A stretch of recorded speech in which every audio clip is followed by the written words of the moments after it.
Suresh Matthews, an associate professor in nutrition, been at Auburn University for 8 years. Teach at the undergraduate and graduate levels. At the undergraduate level, I teach an introductory nutrition class. Also teach some upper level classes. I'm also the graduate program director in nutrition. Some things that is hard to regulate. For example, New York tried this. New York City tried to bring about a ban or restricting the size of your sodas, and it failed because the people said we need to have the rights to decide whether we want a 12-ounce drink or a 16-ounce drink, and they did not want the government to come and tell them no, it has to be a certain size, and so the measure failed actually. But of course, New York City has been the leader in some of these trends. For example, trans fats is now eliminated from all of their restaurants, and we've made changes here in the U.S. We have to put trans fats on our labels. It's a requirement now. We wanted to try and regulate process like, you can't have a double Whopper, or you can have only a 12-ounce drink now, or you can't have it's hard to put regulations in place like that. Or you can't put a regulation, say you can have only X amount of salt on it or sodium content on it. So it's, I think, up to the consumer. So you provide healthy choices. So that's why these food chains offer healthy choices now. They have more salads in their menu, more grilled varieties on their menu in addition to their fried foods. And so the choices to the consumer. Hi, my name is Mary Francis. I'm a sophomore at Auburn University majoring in nutrition wellness, and I am involved with Committee of 19. I definitely think that obesity is a global issue. It is now being said that obesity is rivaling world hunger as an issue across the globe, and just so that there's many people overweight as there is now underweight people, and that's a huge problem. Obesity is a global problem. In the U.S., our obesity prevalence is 30% or more of the population being obese. But if you look outside of the U.S., and even if you look at other countries, you realize pretty quickly that obesity is not only a problem here in the U.S., but is catching up in every country. In the Middle East, obesity prevalence is up to over 40%, 45% of the population is obese. It's catching on in less developed countries. Okay, in India, you have an increase in obesity prevalence. China is also facing an increase in obesity prevalence. So, if you look globally, there is an increase in obesity.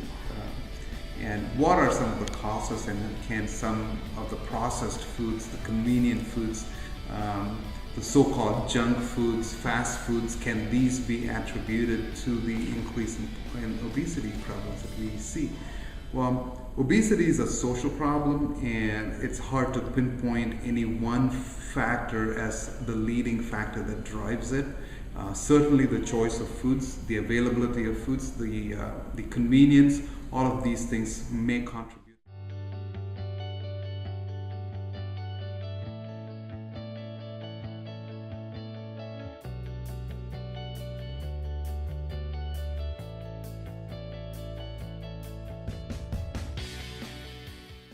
I think the two biggest causes that I see are overnutrition, which is just eating poorly and just not making the best choices when it comes to our health, and physical inactivity. So just a culture that has become just gorging ourselves in whatever food we want, and also just not being as active as we used to be. There's also another huge cause that most people really don't talk about or think about, and that is how obesity is directly linked with hunger.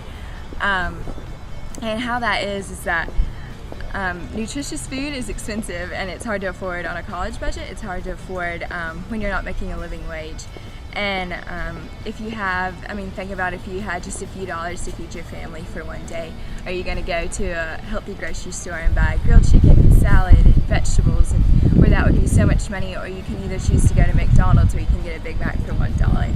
And this is a huge problem that's taking over our nation and the world, is where these fast food restaurants are coming in and they're just taking over even remote communities, and everyone has access to these fast food restaurants, and they're so cheap, and people choose to eat at those instead of eating healthy, and it's a lot of times that choice is out of their hands, and it's a choice of desperation, really, just to keep themselves fed.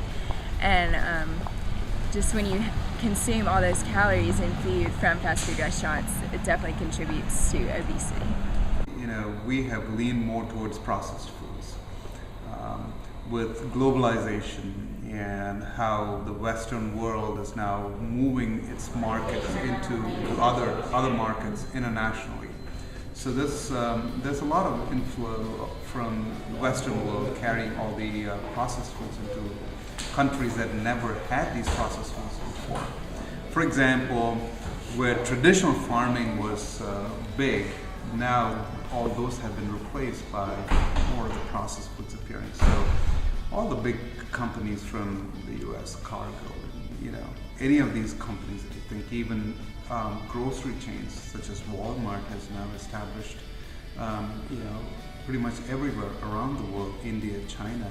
So which means that more and more processed foods are available.